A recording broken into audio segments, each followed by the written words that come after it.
Espero que sim.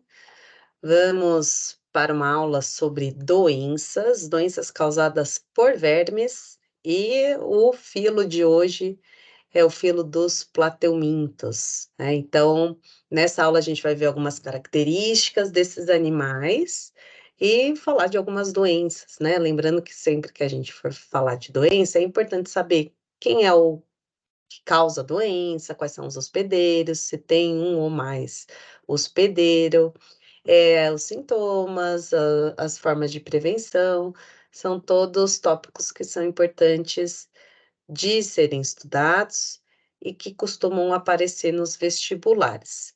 Então, vamos lá, vou compartilhar a aula aqui com vocês. Bom, plateumintos, a gente aqui vê alguns representantes já, e uma doença, né, que costuma aparecer bastante no vestibular, é comum aqui no Brasil, justamente pela falta de saneamento básico, pela presença de vetores também. Então, vamos lá, vamos começar, né? Em relação ao reino animal, o filo dos plateumintos tem uma novidade evolutiva aqui, tem novidades evolutivas, aliás. É o primeiro grupo, por exemplo, a ser triblástico. O que é triblástico? Tem os 3 folhetos embrionários: endoderme, mesoderme e ectoderme, tá? São também, eles também possuem simetria bilateral, então, através de um plano, o corpo do animal é cortado em frente e trás, esquerda e direita, anterior e posterior, na verdade, frente e trás, não, anterior e posterior. Então, é dividido em 2 metades. Protostômios, ó, vamos seguir daqui até os plateumintos. Então, tem multicelularidade, são eumetazoas, né? Tem tecidos verdadeiros, triblásticos, simetria bilateral, protostômio, ou seja, a boca é originada primeiro, o blastóporo origina a boca, e são acelomados. Acelomados, não tem celoma. Não tem celoma, não tem cavidade revestida por mesoderme, são acelomados, tá? Aqui alguns representantes, então as planárias, por exemplo, são os plateumintos de vida livre. Os representantes dos tremátodas e dos céstodas já são animais que são parasitas. Então, esquistossoma, por exemplo, e as taênias são plateumintos que são parasitas, que causam as doenças que a gente vai ver nessa aula. Bom, em relação às características desses representantes aqui, uma característica que é muito importante é que são vermes de corpo achatado. Por que eu estou falando isso? Porque tem os vermes cilíndricos, que são os nematódios. Esses não, esses são vermes achatados. Como a gente já viu, eles são triblásticos, acelomados e protostômios. Essas daqui são características muito importantes de serem conhecidas. Por quê? Porque eles costumam cobrar isso muito comparando com os outros filos. Então, eles comparam bastante essas características, essas 3 classificações quanto ao desenvolvimento embrionário, eles comparam bastante em relação aos filos. Simetria bilateral, revestimento fino, diferente lá dos nematódios que vai ser visto, eles têm um revestimento é, mais protegido, né? Um revestimento mais que protege mais. Esse não, esse é o revestimento mais fino. Sistema digestório incompleto, tem a boca, mas não tem o ânus. E a digestão é intra e extracelular, tá? Então, nesse caso aqui, o sistema digestório só vai aparecer no próximo filo, que é o filo dos nematódios. Aqui ainda é incompleto. Em relação ao sistema nervoso, por exemplo, é um sistema nervoso ganglionar. Então, tem os gânglios, aqui tem uma tendência à cefalização, na planária, por exemplo, tem essa tendência à cefalização, o gânglio, e por esses gânglios partem esses cordões nervosos. Além disso, nessa região aqui da cabeça, né, nessa cefalização, tem os ocelos, que são estruturas fotorreceptoras, que têm a capacidade de identificar claro e escuro. Para ajudar na captura de alimento, eles têm essa faringe protrátil, que consegue capturar o alimento e realizar a nutrição desse animal, né? Então, ele consegue ali levar para dentro do organismo dele alimento através dessa faringe protrátil. Protrátil. Sistemas circulatório e respiratório, eles não possuem, são animais simples, né? Apesar de ser o terceiro filo, são ainda animais simples. Então, esses nutrientes e os gases, eles se difundem. Mas uma característica que é muito importante desses animais aqui é a excreção. Então, são as células responsáveis pela excreção, que são as células flama, ou protonefrídeos. Então, as células flama, elas têm uma abertura que permitem a excreção de substâncias, de compostos nitrogenados. Então, é uma rede de tubo, e esse tubo excretor aqui, ele libera esses excretas nitrogenados, bom? São células flama, isso é bem importante aqui desses animais, porque lá nos nematóides vão ser os tubos em H, uma comparação aí de sistema de excreção.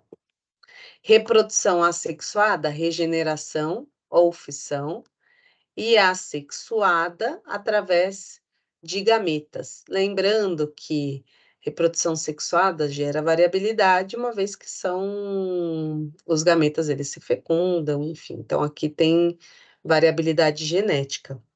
As planárias são monóicas e os demais são dioicos. Então, as planárias, elas são hermafroditas, né? Os outros são dioicos, têm sexo separado.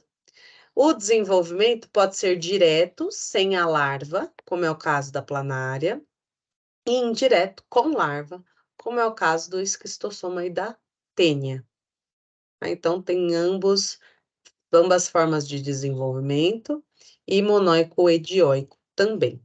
Vai depender ali de qual parasita a gente está falando. Bom, já sabemos as características, então vamos para as doenças. Duas doenças, na verdade três, que aqui tem mais uma. Na teníase tem mais uma envolvida, que é a cisticercose. Então, esquistossomose, teníase e cisticercose. Alguns conceitos que são importantes de saber para qualquer estudo de doença, né? Se a gente for falar de verminose, de doença causada por protozoário, de vírus, de bactérias, é importante saber esses conceitos, né, de agente etiológico, vetor, profilaxia, o tipo de parasita que é. Então, são conceitos que se trabalham muito em exercícios. Aparecem bastante e é o estudo em si da doença. Então, hospedeiro intermediário, né, antes da gente entrar nas doenças, vou relembrar esses conceitos aqui. Hospedeiro intermediário é o hospedeiro em que o parasita realiza a reprodução assexuada. Assexuada, tá? Hospedeiro definitivo é o hospedeiro em que o parasita realiza a reprodução sexuada. Sexuada. Parasita monoxênico completa o ciclo de vida em um hospedeiro somente. Hospedeiro definitivo. E o parasita heteroxênico é ter dois hospedeiros, completa o ciclo de vida em dois hospedeiros, no definitivo e no intermediário. Tudo bem? Aqui a quantidade é em relação a definitivo e ao intermediário, e não tipos de definitivo, tá? Tô falando, tem só definitivo? Monoxênico. Tem definitivo intermediário? Heteroxênico. Agente etiológico é o parasita, é o causador da doença. O vetor é aquele que transmite a doença, normalmente é um hospedeiro intermediário, normalmente, mas dependendo da doença, pode ser definitivo. E a profilaxia são as medidas de prevenção da doença, sintomas, né, o que causa no organismo, e a profilaxia, as medidas de prevenção. Sabendo esses conceitos, vamos para as doenças então. Primeira doença, esquistossomose, ou barriga d'água ou xistose. Qual que é o agente etiológico? Xistossoma manzoni. Xistossoma manzoni é um trematóide, tem dimorfismo sexual entre o macho e a fêmea, então tem uma diferença no corpo da fêmea e do macho que é visível a diferença. São dioicos, né? Tem sexos separados, o macho e a fêmea. A fecundação ocorre dentro do corpo da fêmea, então é uma fecundação interna. E esse parasita, ele se hospeda na circulação porta-hepática do hospedeiro, que é uma circulação entre o fígado, o intestino e o baço. Fígado, intestino e o baço. Isso é uma característica bem importante dessa doença. O hospedeiro intermediário é o caramujo, do gênero Bionfalaria, é um gastrópoda, na verdade, é um molusco, lá do grupo dos gastrópodas, gênero Bionfalaria. O humano é o único hospedeiro, aliás, desculpa, o humano é o hospedeiro definitivo, não é o único, não, tem o hospedeiro intermediário, tem o vetor e tem o definitivo. E o contágio é pela penetração de larvas cercárias, chamadas de cercárias, através da pele do humano. Tem uma outra larva, que é o miracídio, só que essa larva infecta o caramujo, a gente vai ver. A cercária infecta o humano. Quais são os sintomas? Complicações circulatórias, uma vez que vai se hospedar lá no sistema porta-hepático, na circulação porta-hepática que eu falei para vocês. Causa dermatite, né, coceira, inflamação na pele, e ascite, que é a barriga d'água, por isso que também é chamada de barriga d'água essa doença, né? Até você falava, né, antigamente, evita lagos de coceira, porque é muito comum pegar em região de lagos essa doença, né? Porque as cercárias, elas são os caramujos, eles vivem em um ambiente mais úmido, então eles liberam essas cercárias ali em um ambiente mais úmido. Então, o pessoal antigamente se falava para evitar lagos de coceira, e essa doença causava muita coceira, né? E profilaxia, então. Se tem um vetor, dependendo do vetor, a melhor forma é eliminar esse vetor. Eliminar vetor, saneamento básico, tratar os doentes, evitar lagos de coceira também, isso pode ser resposta de vestibular. São formas de prevenção dessa doença. Então, olha só, o ciclo reprodutivo. As cercárias, elas penetram pela pele do homem, alcançam a circulação sanguínea, elas alcançam a circulação sanguínea e chegam até o sistema porta-hepático, onde se transformam em vermes adultos. Esses vermes adultos, eles se reproduzem, aqui o macho, ele abriga a fêmea praticamente, né? Ele tem uma abertura e ele consegue abrigar essa fêmea durante a cópula. Macho e a fêmea adultos se reproduzem no intestino, no sistema porta-hepático, desculpa, do indivíduo.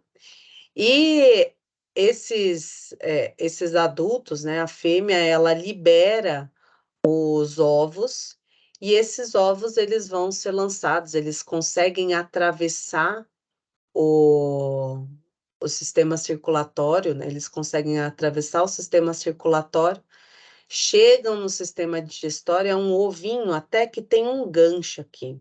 Então, esse gancho, ele permite essa saída do vaso sanguíneo, né? Esse ganchinho consegue fazer com que o ovinho, ele saia da circulação sanguínea e alcance né, consiga passar da circulação sanguínea para o sistema digestório. Por isso que eles alcançam aqui o intestino e são liberados junto com as fezes. Então, esses ovos aqui, esse daqui é um ovinho de Schistosoma mansoni, que tem o gancho, que consegue fazer a passagem, né? Permite a passagem do sistema circulatório para o sistema digestório. Os ovos são lançados com as fezes, são lançados no ambiente, não tem saneamento básico, vamos supor. Então, são lançados no ambiente. O que vai acontecer com esses ovinhos? Eles eclodem e liberam as larvas, que são os miracídios. Os miracídios, que são larvas ciliadas, eles penetram no caramujo e se desenvolvem ali no caramujo, né? Quando eles se desenvolvem no caramujo, se desenvolvem em larva cercária e saem desse caramujo, ficam nadando ali até a pessoa chegar naquela região e ser penetrada por esta larva, né? Então, no caramujo, eles realizam reprodução assexuada, se desenvolvem em cercária, e as cercárias são lançadas no ambiente e penetram o humano. Tudo bem? Esse é o ciclo da esquistossomose. Agora, tem a teníase, que é a doença da solitária, né? A teníase, o agente etiológico é a Taenia solium e a Taenia saginata, que tem hospedeiros intermediários também. Da Taenia solium é o porco, e da Taenia saginata, lembra de nata, nata de leite. São os bovinos, a vaca, é o hospedeiro intermediário. É um cestoide, é um verme cestoide. Em relação à morfologia, esses vermes têm a cabeça e tem o corpo que é dividido em proglotes, né? Então, cada pedaço aqui é uma proglote. Em cada proglote tem estrutura masculina e feminina, né? São hermafroditas aqui, são monóicas, né? E conseguem se autofecundar. A cabeça da Taenia saginata é um pouquinho diferente da Taenia solium. Então, tem essas ventosas aqui, mas as ventosas, elas são dispostas de formas diferentes aqui na Taenia saginata e na Taenia solium. Olha só, mais uma vez, as proglotes. Então, aqui tem útero, tem ovário, tem testículo em cada proglote. E as ventosas lateralmente, aqui na Taenia solium, e bem em cima, né, superior, na Taenia saginata. Agente etiológico, como eu já falei, Taenia solium, Taenia saginata, e as características são hospedeiro, intermediário e definitivo. É um parasita heteroxênico, completa o ciclo de vida em 2 hospedeiros. Quando completa o ciclo de vida em 2 hospedeiros, é heteroxênico, esquistossomose também. A Taenia quando completa o ciclo de vida em um hospedeiro só, é monoxênico, tá? Então, vetor, os bovinos, Taenia saginata e o porco na Taenia solium. Hospedeiro definitivo é o humano. Local de atuação de reprodução no hospedeiro definitivo é no intestino. E no hospedeiro intermediário, no cérebro, músculo, coração. Contágio, teníase, isso é importante, cuidado com isso. O contágio da teníase é pela ingestão de larvas. A gente vai ver, de larvas. Aqui eu coloquei ingestão de ovos porque está ligado com a outra doença, que é a cisticercose. Mas ingestão de larva, a carne contaminada com larva, causa teníase, tudo bem? A teníase, a pessoa vai ter fezes com sangue, vai ter enjoo, diarreia, são sintomas clássicos de teníase, desidratação. A cisticercose, ela é mais grave. A cisticercose, ela pode causar problemas neurológicos, só que é a ingestão de ovos, De qualquer forma, profilaxia, saneamento básico, fiscalização de frigoríficos e carne bem passada, comer carne bem passada. Então, olha só, pessoal. Teníase, consumo de larvas, E a cisticercose é o consumo de ovos, tudo bem? Então, teníase, ingestão de larvas, também chamadas de cisticercos. O que acontece no humano? As larvas, elas se desenvolvem para vermes adultos e os adultos realizam reprodução sexuada. Por isso que o humano ele é hospedeiro definitivo. Então, pode ser larva de Taenia saginata, pode ser larva de Taenia solium. A pessoa come carne mal passada, a contaminação é pela carne mal passada, carne contaminada com larvas, seja de Taenia solium, seja de Taenia saginata. Foi lá, comeu a carne de porco que estava contaminada com larvas de Taenia solium, comeu a carne de vaca que estava contaminada com larvas de Taenia saginata, vai desenvolver teníase. Agora, quando a contaminação é por ovos é cisticercose. Contaminação por ovos de Taenia solium, por ovos de Taenia solium, causa cisticercose, e a neurocisticercose ela é super grave, né? Causa danos neurológicos, nos olhos também, causa danos neurológicos que são bem graves, bem agressivos. Então, o que acontece? Quando o indivíduo ele consome ovos, os ovos eles eclodem em larvas e as larvas realizam reprodução assexuada. Então, quando um humano ele consome, ele ingere ovos que estão no ambiente. No ambiente, você vai lá comer um alface que estava com ovo.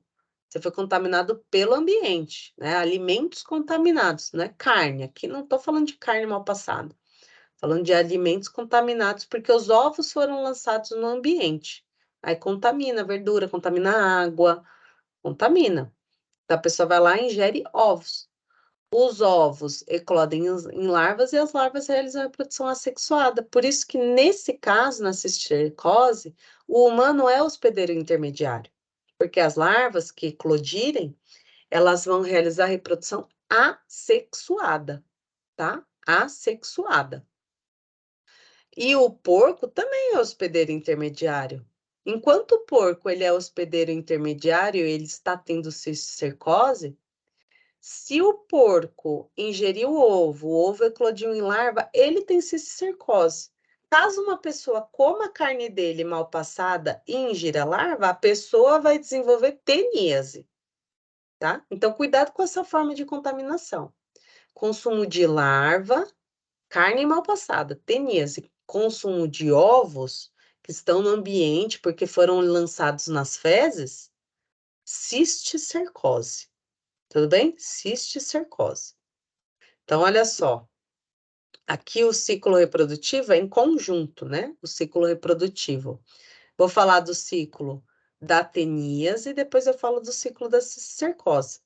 Então, aqui na teníase, o humano, ele ingere a carne mal passada com as larvas, foi lá, comeu a carne de porco que estava mal passada, com larva, ele ingeriu. A larva, ela se desenvolve na sua forma adulta e realiza a reprodução assexuada, que na autofecundação, na reprodução sexuada, autofecundação mesmo, já que são hermafroditas. Vai ter a produção dos ovinhos e esses ovinhos eles saem com as fezes, contamina o ambiente, o porco consome esses ovinhos, contamina o porco passa a ter cisticercose, porque ele é hospedeiro intermediário, já que ele se contamina com ovos, né? Agora, aqui eu tô falando de Taenia solium. Se fosse Taenia saginata, também isso pode acontecer com Taenia saginata, só que o hospedeiro aqui é a vaca, é o boi, tá? Então, esse é o ciclo da teníase. O que que acontece? Quando o porco ou o humano ingere ovos, os ovos vão eclodir em larvas. E essas larvas, elas conseguem chegar na musculatura, conseguem chegar no sistema nervoso e causar danos neurológicos. Isso é a cisticercose. Aí a contaminação é por ovo, então o ovo está no ambiente. O ovo está no ambiente, tá? Teníase e contaminação por carne mal passada. cisticercose, contaminação por ovo, que está no ambiente, então contamina a água, você vai tomar água, está contaminado com ovo, vai lavar a verdura, contamina o vegetal, a pessoa liberou as fezes com os ovos com as fezes, contaminou o ambiente, veio outra pessoa, comeu o alimento que estava ali no ambiente, se contaminou pelos ovos, então ovo é no ambiente, tá? E isso pela falta de saneamento básico, tudo bem? Beleza, pessoal? Então, essas foram as doenças causadas pelos plateumintos, são doenças importantes, né? Espero que vocês tenham gostado. Estudem, porque isso cai muito. Façam exercícios. E é isso. Bons estudos para vocês. Até mais. Tchau, tchau, pessoal.